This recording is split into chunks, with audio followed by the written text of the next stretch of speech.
ভারতীয় ভিসা একবার রিজেক্ট হওয়ার পরে কতদিন পরে আবার নতুন করে আবেদন করতে পারবেন সেই বিষয়টা নিয়ে আমি আজকে আপনাদের সামনে কথা বলার চেষ্টা করব। এবং একবার ফিঙ্গারপ্রিন্ট দেওয়া থাকলে আর যদি ভিসা রিজেক্ট হয় তাহলে পরবর্তীতে কোনো ধরনের সমস্যা হবে কিনা এটা আমি ভিডিও শেষে বলে দিব। তাই ভিডিওটা শুরু থেকে শেষ পর্যন্ত কন্টিনিউ করার জন্য বিশেষ অনুরোধ করব।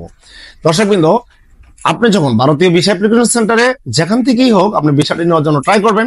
যদি ভারতীয় ভিসা অ্যাপ্লিকেশন সেন্টার থেকে আপনার ভিসাটি একবার রিজেক্ট হয়ে যায় তাহলে আপনি কিছুদিনের মধ্যে আবারও অ্যাপ্লাই করতে পারবেন, এতে কোনো ধরনের সমস্যা নাই। অনেকের ভুল ধারণা থাকে যে আমি তো মাত্র রিজেক্ট খেলাম, সেই ক্ষেত্রে আমার কোনো ধরনের প্রবলেম হবে কিনা, রিজেক্ট হয়েছে 2 বা 3 বার আবার জমা দিলে পাসপোর্টে কোনো ধরনের প্রবলেম হবে কিনা। দর্শকবৃন্দ, আপনি যতবার খুশি ততবার ভারতীয় ভিসা অ্যাপ্লিকেশন সেন্টার থেকে ভিসা নেওয়ার জন্য চেষ্টা করতে পারেন, এতে কোনো ধরনের প্রবলেম নেই। যদি আপনার পাসপোর্টে কোনো ধরনের সিল মারা থাকে বা আপনি ব্ল্যাক লিস্টে থাকেন সেই ক্ষেত্রে আপনাকে ভিসা দিবে না, কিন্তু কোনো ধরনের সমস্যা নেই। অনেকেই বলেন যে ভাই আমি তো একবার ফিঙ্গারপ্রিন্ট দিলাম এবং এই ফিঙ্গারপ্রিন্ট দেওয়ার ফলে আবার নতুন করে যখন আমি ভারতীয় ভিসা সেন্টার থেকে ভিসা নিতে যাব আমার কোনো ধরনের প্রবলেম হবে কিনা। না, এটাও কোনো ধরনের প্রবলেম হবে না। দেখেন, আপনার যে কাজ সেই কাজে আপনি দক্ষ, এই কাজে হয়তো আপনি দক্ষ না, আপনি কারো হেল্প নিতে পারেন। এখন যে কাজ আপনি পারছেন না সেটার জন্য আপনি ট্রাই করছেন, তাহলে আপনার ভুল ভ্রান্তি হতে পারে। এখন আপনার 2টা টাকা বাঁচাইতে গিয়ে আপনি কিন্তু এতে বিপরীত হবে, বরং আপনার সময় নষ্ট হবে, টাকাও কিন্তু আপনার নষ্ট হবে।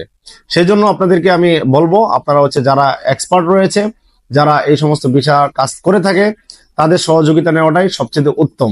আমাকে অনেক ভাইয়েরা কল দেন এবং বলেন ভাই আমার তো একবার ফিঙ্গারপ্রিন্ট দেওয়া রয়েছে, এখন আমার ভিসা তো রিজেক্ট হয়েছে, সেই ফিঙ্গারপ্রিন্ট যদি রিমুভ না করি তাহলে কি আমাকে আবার নতুন করে ভিসা দিবে? ভাই, এটা সম্পূর্ণ একটা ভুল ধারণা। ফিঙ্গারপ্রিন্ট একবার দেওয়া থাকলে পরবর্তীতে আবার সেই ফিঙ্গারপ্রিন্ট রিমুভ করাতে হবে, এটা সম্পূর্ণ ভুল ধারণা।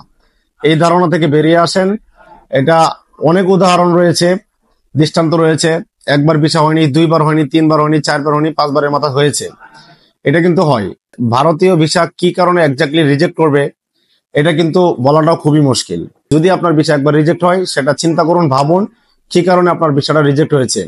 অনেক সময় ফর্মের মধ্যে আমরা ভুল করে থাকি, এই ভুলগুলো করা যাবে না।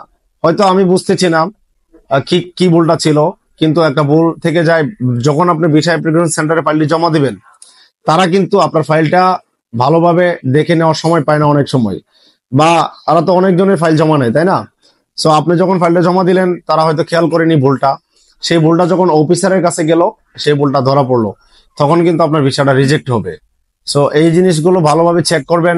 আশা করি এতক্ষণে আপনারা বিষয়টা ক্লিয়ার হতে পেরেছেন। 3টা জিনিস ক্লিয়ার হতে পেরেছেন। 1 নাম্বার হলো ভিসা রিজেক্ট হওয়ার পরে নতুন করে সাথে সাথে আবার আবেদন করতে পারবেন, কোনো সমস্যা নাই। নাম্বার 2, আপনার আপনার একবার ফিঙ্গারপ্রিন্ট দেওয়া থাকলে সেটা রিমুভ করা লাগবে না। এই জিনিসটা আপনারা সম্পূর্ণ ক্লিয়ার হতে পারলেন। 3 নম্বরে রিজেক্টের কোনো কারণ কিন্তু নাই বেসিক্যালি, সেই জন্য আপনারা ক্লিয়ার করে দেবেন। দর্শকবৃন্দ, এই ছিল ভিডিওটি দেখে যদি ভালো লাগে লাইক, কমেন্ট, শেয়ার এবং সাবস্ক্রাইব করতে বলবেন না, কারণ আপনাদের ভালোবাসা, আপনাদের অনুপ্রেরণায় আমাদের পরবর্তীতে ভিডিও বানানোর জন্য অনেকটাই আগ্রহ যোগায়। ভালো থাকুন, আসসালামু আলাইকুম।